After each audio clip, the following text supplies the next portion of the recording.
ভগ্নদশা রাস্তার ক্ষোভে ফুঁসছেন মালদার মোকন্দমপুরের এলাকাবাসীরা। পুরাতন খানপুর ঘাট থেকে গোয়ালপাড়া পর্যন্ত পিএমজি রাস্তার অবস্থা ভীষণই বেহাল। ক্ষোভে ফুঁসছেন এলাকাবাসী।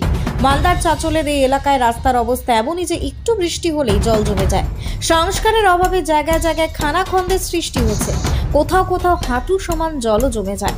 রাস্তার উপরের পিচগুলো সব উঠে গিয়েছে, ফলে জল জমছে রাস্তায়।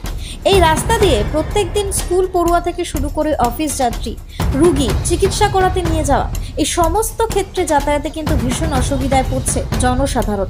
তাই বাধ্য হয়ে এই মোকন্দমপুর বুথের খানপুর বালুরটোরে এই রাস্তাটি সারানোর জন্য জনসাধারণ নিজেরাই টাকা তুলে চাঁদা দিয়ে রীতিমতো রাস্তায় মাটি ফেলে যাতায়াত শুরু করেছে। হাবিবুর রহমানের বাড়ির কাছ থেকে এসএসকে প্রাইমারি স্কুল পর্যন্ত প্রায় 500 মিটার এই রাস্তাটি যাতে দ্রুত সংস্কার করা হয় তাই প্রশাসনের দৃষ্টি আকর্ষণের আবেদন জানিয়েছেন এলাকাবাসী আমাদের সংবাদ মাধ্যম টার্গেট বাংলার কাছে। Bureau report, target Bangla news.